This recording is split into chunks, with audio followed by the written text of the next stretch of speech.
अब मैं भाटी जी अभी उन्हीं की बात से जरा आप पर पूछ लेती हूँ। वो कह रहे हैं कि देखिए मैंने तो कुछ ज्यादा नहीं कहा, मैंने जो कहा उस पर मुझ पर अटैक हो गया, यहाँ पर तो क्या क्या हो गया। अब मुझे ये बताइए कि क्या बहुत से लोग इसे 27 के चुनाव से जोड़कर देख रहे हैं।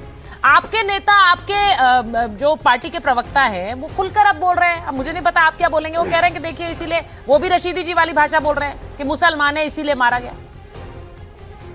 मारेंगे और क्या, बंगाल की वजह से।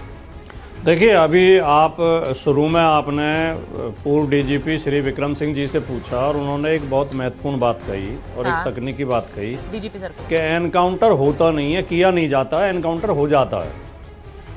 जब अपराधी पुलिस के ऊपर गोली चलाता है, पुलिस आत्मरक्षा में गोली चलाती है। अगर ये एनकाउंटर इसी तरह हुआ है हाँ। तो कोई सवाल ही खड़ा नहीं होता। कोई भी अपराधी अगर पुलिस के ऊपर गोली चलाएगा तो पुलिस को गोली चलाने का पूरा अधिकार है और उस मामले में हम पुलिस के साथ हैं। अगर पुलिस के ऊपर गोली चलाई जाती है तो पुलिस को जवाब देना चाहिए। लेकिन अगर ये एनकाउंटर किया गया है, जैसे कि जनता की बाइट आप सुनवा रही हैं कि पुलिस ने ठीक किया, सजा दे दी, सजा देने का अधिकार पुलिस को है ही नहीं।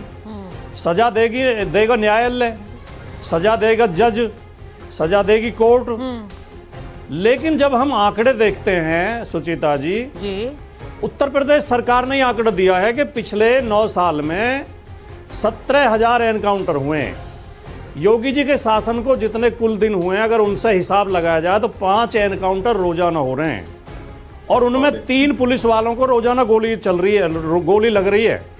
अपराधी की गोली 3 पुलिस वालों को रोजाना लग रही है पुलिस के आंकड़ों के अनुसार। और डीजीपी, पूर्व डीजीपी बैठे हैं आपके पैनल में, उनसे आप पूछिए, वो मेरी बात से सहमत होना चाहिए उन्हें। ये संभव ही नहीं है कि किसी राज्य में अपराधियों के इतने हौसले हो जाएं कि 5 अपराधी रोजाना पुलिस पे गोली चलाने लगे, रोजाना, डेली, और उनमें 3 पुलिस वालों को गोली लग के वो घायल होते रहे। और बदमाश के अंदर इतनी हिम्मत होती ही नहीं है, इतना हौसला होता ही नहीं है। पुलिस के ऊपर बहुत रेयर केस में, बहुत मजबूरी में अपराधी गोली चलाता है, वरना पुलिस के ऊपर गोली चलाने में अपराधी के हाथ कांप जाते हैं, पैर कांप जाते हैं, क्योंकि अपराधी को पता है कि अगर एक पुलिस वाले को गोली लग गई, पूरे प्रदेश की पुलिस पीछे बढ़ जाती है और उस बदमाश को मार के छोड़ती है। तो पुलिस के ऊपर गोली लगा बातों से ऐसा लग रहा है अपराधियों को डिफेंड कर रहे हैं। आपकी बातों से ऐसा लग रहा है आप अपराधियों को डिफेंड कर रहे हैं। मेरी बात आप समझ अगर नहीं उनकी है। एक गोली पुलिस को लग जाए तो बहुत बड़ी मुश्किल खड़ी हो जाती है। वो बड़ी मजबूरी में गोली चलाते हैं पुलिस पर। सर ऐसा लग रहा है, आपकी बातों से ऐसा लग रहा है डिफेंस तैयार कर रहे हैं आप अपराधियों के लिए। सर मत बनिए उनके वकील, प्लीज अपराधियों के वकील मत बनिए भाटी जी। भाटी जी को थोड़ा दिन रेस्ट करने की आवश्यकता है, मुझे ऐसा लग रहा है, सुचरिता आप जी। हमारी बात को गंभीरता से समझने का प्रयास क्यों नहीं करती? मैं बहुत गंभीरता से ले रही हूँ मुद्दे को। मुद्दा इतना छिछला नहीं है कि आप डिफेंस तैयार कर सके अपराधियों के लिए। सर मेरी बात सुनिए, मैं आप ही के शब्द दोहरा रही हूँ। आपने क्या कहा? आपने कहा बड़ी मजबूरी में अपराधी पुलिस पर गोली चलाते हैं। इसका क्या मतलब है सर? मजबूरी में, बड़ी मजबूरी में चलाते हैं। इसी सवाल को आप विक्रम सिंह जी से पूछ लेना। उन पे तो मैं तो आपने बोला आपसे पूछूंगी, फिर मैं पूछूंगी कि भाई मैं अपराधी की मजबूरी क्यों समझूं? पहले मेरी बात सुन लो आप, मैं बोल रहा हूँ। अरे मैं बोल रहा हूँ सुचरिता जी, बोलने तो दो कृपया। अपराधी आम तौर पे पुलिस के ऊपर गोली चला दे, इतना हौसला, इतनी हिम्मत अपराधी में होती नहीं है। ये संभव ही नहीं है कि 5 अपराधी रोजाना पुलिस के ऊपर गोली चलाएं। या तो इसमें फर्जीवाड़ा है, या तो ये अपराधियों का डिफेंस तैयार कर रहे हैं भाटी जी।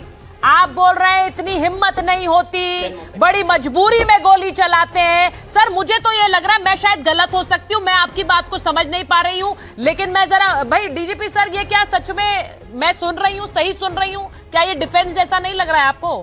क्या बोल रहे हैं भाटी? ना तो मेरी बात पूरी हो जाने दो। अच्छा पूरी करिए। एक वाक रह गया मेरा, एक वाक पूरा हो जाने दो, कर लीजिए। समझ तो आप इसलिए नहीं पाएंगे कि आपने जो चश्मा पहन रखा, वो चश्मा आपको समझ में नहीं देता। वेरी कन्वीनियंट भाटी जी। मैं ये कह रहा हूँ, फिर जिम्मेदारी के साथ कह रहा हूँ, हर बार चश्मे पे आ जाइए, सबसे कन्वीनियंट होता है आपके लिए। मैं ये आप धर्म वाला चश्मा लगा लें और हमें दूसरों को धर्म चश्मे का ज्ञान दें।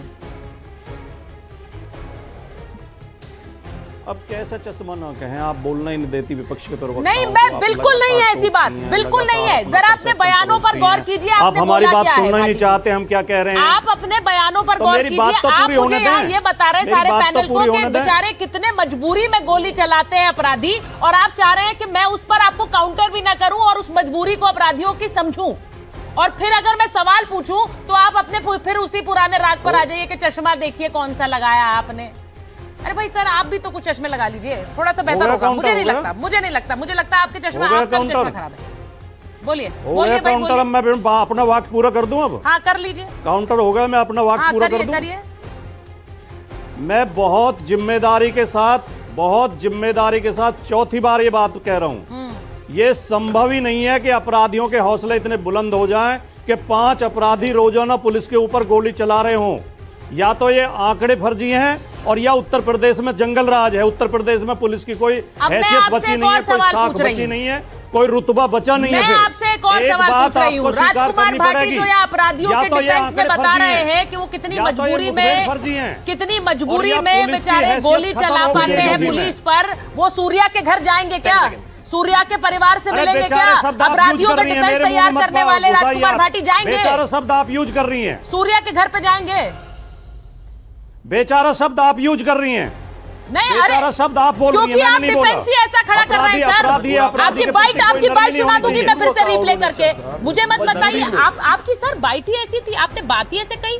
मैं आपसे पूछूंगी जरा एक बार मैं, हाँ 10 सेकंड लीजिए। मैंने बेचारा शब्द ऐसा आपने नहीं बोला बेचारा, लेकिन आपने भूमिका बेचारी वाली, ये इस देश का भूमिका बेचारी वाली प्रस्तुति, ये इस देश का, प्रदेश का लगा ऐसा, ये इस देश और प्रदेश की सारी जनता समझ ले टारगेट कहां और कैसे है।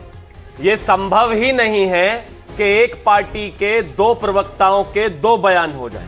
भारतीय जनता पार्टी का अगर कोई स्टैंड होता है तो सभी प्रवक्ताओं की लाइन एक होती है। यहां पर समाजवादी पार्टी ने अलग अलग वोटर को सेट करने के लिए, अलग अलग वोटर को लुभाने के लिए अलग अलग प्रवक्ता उतारे हुए हैं। आमिर जमाई जो कि समाजवादी पार्टी के प्रवक्ता हैं, वो खुल्लम खुल्ला आकर कह रहे हैं कि इसलिए असद को मार दिया गया क्योंकि वो मुस्लिम था। राजकुमार भाटी जी यहां कर कह रहे हैं कि अगर उसने पुलिस पर हमला किया है तो ये बिल्कुल ठीक है, लेकिन ऐसा कैसे हो सकता है कि दिन में 5 पुलिस वाले घायल हो जाएं, 3 पुलिस वाले घायल हो जाएं, और बिल्कुल ऐसा नहीं हो सकता, कानून व्यवस्था खराब है, और बड़ी मजबूरी में जो है अपराधी पुलिस पर गोली चलाता है। मतलब अपराधी की मजबूरी भी समझ ली। अरे उस आदमी ने दिन के उजाले में बुलाकर प्रदेश के सबसे नंबर 1 क्षेत्र में, प्रदेश के सबसे नंबर 1 सिटी में आकर बीचों बीच मेजॉरिटी में चाकू घुमा दिया। अब उसकी मानसिकता को समझने के लिए आपके पास कुछ वो किताबें भेज देंगे, आप थीसिस कर लेना उस पर। लेकिन सच्चाई ये है कि वो अपराधी था, उसने पुलिस पर गोली चलाई। सच्चाई ये है जो 17,000 एनकाउंटर उन्होंने बताई, ये भी देश को जान लेना चाहिए। एनकाउंटर अर्थात मुठभेड़ हुई, उसमें 289 लोगों की जान गई। वो सब अलग अलग धर्म और राज्य जातियों से थे, और मैं मानता हूं अपराधी की तो जाति अपराधी होती है, उसका धर्म भी अपराधी है। धर्म जाति क्या होती है? फैज साहब, अपराधी की जाति क्या होती है?